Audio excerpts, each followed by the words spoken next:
Neck pain आज का बहुत ही कॉमन इशू। क्यों ये इतना कॉमन हो गया है आज के टाइम में, और हर एज ग्रुप में हम देख पा रहे हैं कि गर्दन का दर्द बहुत कॉमन हो गया है।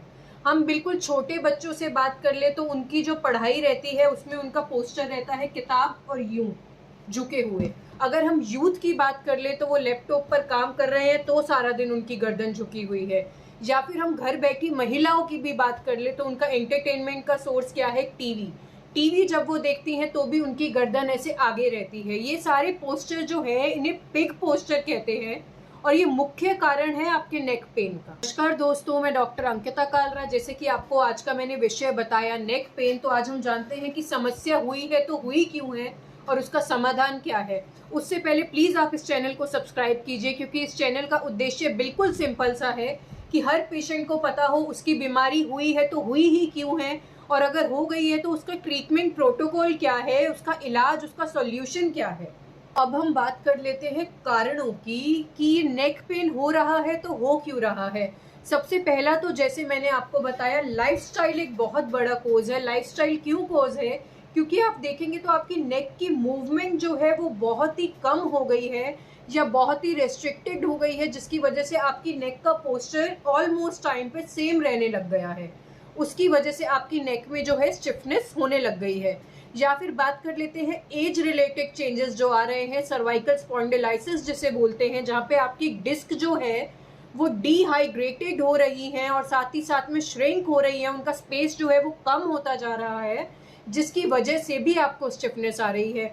या फिर बात कर लें कि आपको कोई चोट लगी है तो भी ऐसा हो सकता है कि आपका नेक में कुछ इंजरी हुआ हो, या फिर ऐसा भी होता है, देखा जाता है कि बहुत पहले किसी बंदे को चोट लगी थी और उसे अब वो पेन आने लगा है वहां पर नेक पर। अगर अब आयुर्वेद की बात कर लें तो आयुर्वेद में बोला है कि जहां पे आपकी सर्वाइकल वर्टिब्राज रहती हैं, C1, 2, 3, 4, 5, 6, 7, ये जो 7 वर्टिब्राज रहती हैं, यहाँ पर आपके वात का प्रकोप हो गया है और साथ ही में आपका कफ मिल गया है, जिसकी वजह से आपको वात की वजह से आपको वहां पर पेन हो रहा है और कफ की वजह से आपको वहां पर स्टिफनेस रहने लग गई है।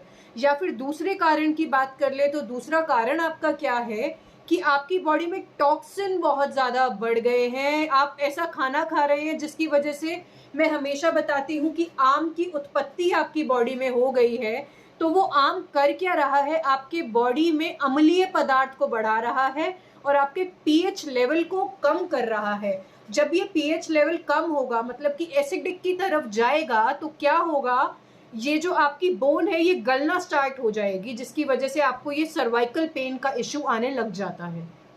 तो अब जब पेशेंट आ रहा है या नहीं भी आ रहा है तो उसे ऐसे क्या लक्षण आ रहे हैं कि 1% उसे ये सोच लेना चाहिए कि उसे सर्वाइकल वर्टिब्रा में कुछ इश्यू तो नहीं आ रहा है।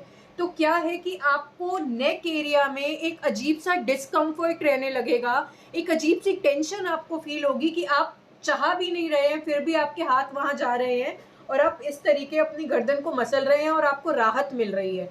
हो सकता है ये आपकी स्टार्टिंग स्टेज हो सकती है, स्टेज 1 और स्टेज 2।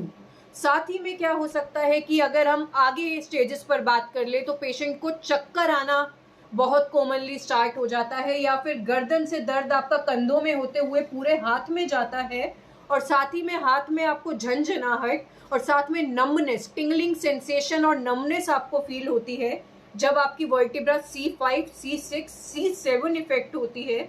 इस वजह से क्या होता है कि आपकी ब्लड सप्लाई जो है वो रुक जाती है हाथों में, जिसकी वजह से आपको ये नमनेस वाला इश्यू आता है। गर्दन के पास में आपको स्वेलिंग और पेन रहने लग जाता है, जो कि हमेशा नहीं रहता है, ऑन ऑफ चलता है। मतलब कि कभी आप नोटिस करेंगे कि आपकी गर्दन पे सूजन आ गई है और आपको दर्द हो रहा है, कभी आप नोटिस करेंगे कि ना दर्द है ना सूजन है, मतलब ऑन ऑफ चलता है। और अगर चक्रों की बात कर ले तो ऐसा होता है कि आप खड़े हैं और फिर आप लेट रहे हैं तो आपका एकदम से सर घूम जाएगा, या फिर आप लेटे हैं, आप खड़े हो रहे हैं तो आपकी आंखों के आगे एकदम अंधेरा आ जाएगा। इस टाइप के चक्कर इसमें रहते हैं। और एक बहुत कॉमन आप देख पाएंगे ऑलमोस्ट पेशेंट्स में मिलता है कि आपको यहाँ पे बैक पे हम्प मिलने लग जाता है, आपका यहाँ पे फैट बहुत ज्यादा बढ़ जाता है, जिसकी वजह से आपकी ब्लड सप्लाई जो है वो ऑब्स्ट्रक्ट होने लग जाती है और आपको ये नमनेस, टिंगलिंग सेंसेशन, ये सारे सिम्टम्स आते हैं। कुछ पेशेंट्स में हम साथ ही में ये नोटिस कर पाते हैं कि उन्हें नोजिया और वॉमिट रहने लगता है, मतलब कि जब भी उन्हें दर्द होता है तो उन्हें अजीब सा जी कच्चा होने लगता है, या फिर उल्टी आने लगती है, या फिर हेडेक की हम बात कर ले कि हेडेक होने लग जाता है। और बहुत ही लेटर स्टेजेस में कुछ पेशेंट्स में ये नोटिस में आता है कि उनका विजन इफेक्ट हुआ है, कि उनकी आईसाइट वीक हुई है, उनको दिखने ब्लर लग गया है, उनका विजन जो है वो ब्लर्ड हो गया है। तो अब बात कर लेते हैं कि आयुर्वेद इसको कैसे ठीक कर देता है। देखिए, जो सर्वाइकल स्पॉन्डिलाइसिस का केस होता है उसमें आपके वर्टिब्रास के बीच में जो फ्लूइड रहता है वो टाइम के साथ सूखने लगता है, खत्म होने लगता है, जिसकी वजह से आपकी वर्टिब्रास के बीच का स्पेस जो है वो कम होता जाता है, श्रिंक होता जाता है, और आपको वहां पे मसल में टेंशन फील होने लगती है, जो कि आपकी नेक को स्टिफ कर देती है, मतलब आपको गर्दन में जो जकड़ाहट फील होती है। तो आप खुद बताइए, अगर आपका गेट अटक गया है, आपके घर का गेट ओवर यूजेज की वजह से अगर अटक गया है, हम एक बहुत कॉमन सी प्रक्रिया फॉलो करते हैं कि हम वहां पे तेल डाल देते हैं और वो गेट का मूवमेंट नॉर्मल हो जाता है। सेम आपकी वर्टिब्रास के साथ हो रहा है। अगर हम वहां पर कुछ भी ऐसा प्रोसेस कर दें कि हम वहां पर तेल दें और उसके बाद हम उसको भाप दे दें, मतलब स्वेदन दे दें, सबसे पहले स्नेहन दे दें, उसके बाद में हम स्वेदन दे दें, तो आपकी जो स्टिफनेस है वो कम हो जाएगी। ठीक है। और एक और प्रोसेस रहता है जिसे हम ग्रीवा बस्ती बोलते हैं। उसमें एक उड़द के आटे का गोला आपकी गर्दन के आसपास में बनाया जाता है और उसके अंदर मेडिकेटेड ऑयल फिल किया जाता है, जो कि गर्म रहता है। वो साथ ही साथ में आपका स्नेहन ल्यूब्रिकेशन कर रहा होता है और उसके साथ ही वो आपका स्वेदन मतलब स्वेट भी ला रहा होता है, जिसकी वजह से आपका पेन प्लस स्टिफनेस दोनों कम होता है। वेद में एक कोटेशन आया है, नासा ही शिरसो द्वारम, मतलब कि नाक को ही पूरे सिर का द्वार माना गया है। तो अगर आपकी गर्दन से ऊपर या गर्दन में कोई भी रोग हो रहा है तो हम जो मेडिसिन देते हैं वो हम प्रेफर करते हैं कि हम नाक के थ्रू दें। इस प्रोसेस को हम बोलते हैं नस्य। तो अगर मैं आपके नाक के थ्रू कोई भी मेडिकेटेड ऑयल डलवा दूं, 2-2 बूंद दोनों नॉस्ट्रल्स में, तो इससे आपकी जो नेक की स्टिफनेस है वो बहुत हद तक कम हो जाती है। तो पंचकर्म में एक और क्या प्रोसेस जुड़ गया कि हम इसमें नस्य भी कर सकते हैं। साथ में एक रहता है पत्र पिंड पोटली स्वेद। इसमें पोटली जो बनाई जाती है वो आपकी ऐसे पत्तों की, ऐसे पत्रों की बनाई जाती है, जो कि वात शामक होते हैं, आपके पेन को ये बहुत कम करते हैं। इस सब चीजों की पोटली बनाकर एक मेडिकेटेड ऑयल में डिप किया जाता है और उसकी मसाज आपकी गर्दन पर दी जाती है। ये भी आपका वही काम करता है कि ल्यूब्रिकेशन दे रहा है, साथ ही में स्वेटिंग दे रहा है, मतलब स्नेहन और स्वेदन दे रहा है। और एक और प्रोसेस जो फॉलो होता है वो होता है विद अग्निकर्म। इसमें आपकी एक स्पेसिफिक मेडिकेटेड शलाका रहती है जिससे सेक दिया जाता है आपके टारगेट पॉइंट पर। उससे आपकी स्टिफनेस बहुत ही जल्दी और बहुत ही हद तक कम हो जाती है। तो इन थेरेपीज के साथ में हम यहाँ पर जो मेडिसिन चलाते हैं वो हम लोग आयुर्वेदिक हर्बल मेडिसिन ही चलाते हैं, जिसमें हम वात शामक और कफ शामक औषधियाँ चलाते हैं। और साथ में अगर एसिडिटी का इशू है तो हम सबसे पहले पित्त पर काम करते हैं। तो वात शामक में हम सबसे पहले कोई क्वाथ ऐड कर देते हैं, जो कि आपकी या तो अग्नि को भी प्रदीप्त कर रहा हो और आपके पेन को भी कम कर रहा हो, जैसे कि आप दशमूल क्वाथ देख सकते हैं, आप रासना सप्तक क्वाथ देख सकते हैं। और साथ ही में हम कुछ गुगलू प्रिपरेशंस भी चलाते हैं। और लोकल एप्लीकेशन के लिए आपका कोई भी पेन किलिंग ऑयल चलता है, और साथ ही में नेजल ड्रॉप्स जो मैंने बताया नस्य है, वो आप घर पर भी कर सकते हैं। तो अब इस वीडियो को एंड पर ले जाते हैं और एंड में मैं अपना एक केस शेयर करना चाहूंगी, जिसने मुझे एक बहुत ही स्ट्रॉन्ग पॉइंट दिया कि काम सिर्फ कोज पर करना है। एक पेशेंट थी मेरे पास, उनको नेक एरिया में पेन था और उनका MRI जो था वो भी दिखा रहा था कि उनको सर्वाइकल स्पॉन्डिलाइसिस है।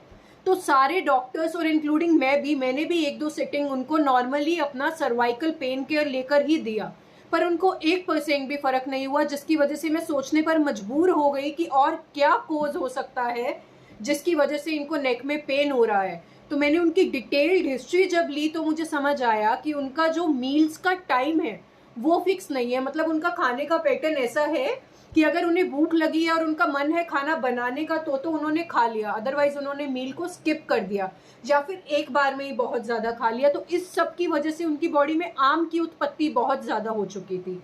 तो मैंने सिर्फ उनके उस टॉक्सिन पर, उस अनडाइजेस्टेड फूड पर काम किया, उनकी एसिडिटी पर काम किया और उनका नेक पेन खुद ही रिलीज हो गया। तो इससे मुझे समझ आया कि अगर हम कॉज पर काम करते हैं तो बहुत हद तक आपका जो सिम्टम आ रहा है, जिसे आप बीमारी समझ कर बैठे हैं, वो खुद ही खत्म हो जाता है। तो दोस्तों, यदि आप भी इस दिक्कत से परेशान हैं, आपको भी ये समस्या बहुत टाइम से सता रही है और आपको सॉल्यूशन समझ नहीं आ रहा है कि क्या करें, तो नीचे मेल एड्रेस मेंशन किया है, आप बेझिझक उस पर मैसेज कर सकते हैं। और आप सब्सक्राइबर्स के लिए, इस चैनल के सब्सक्राइबर्स के लिए पहली कंसल्टेशन जो है वो फ्री ऑफ कॉस्ट रखी गई है, तो आप मस्ट मेल कीजिए। और अगर आपको ये विषय किसी भी तरीके सहायक लगा हो तो प्लीज इसे लाइक कीजिए, ज्यादा से ज्यादा शेयर कीजिए और चैनल को सब्सक्राइब कीजिए। धन्यवाद।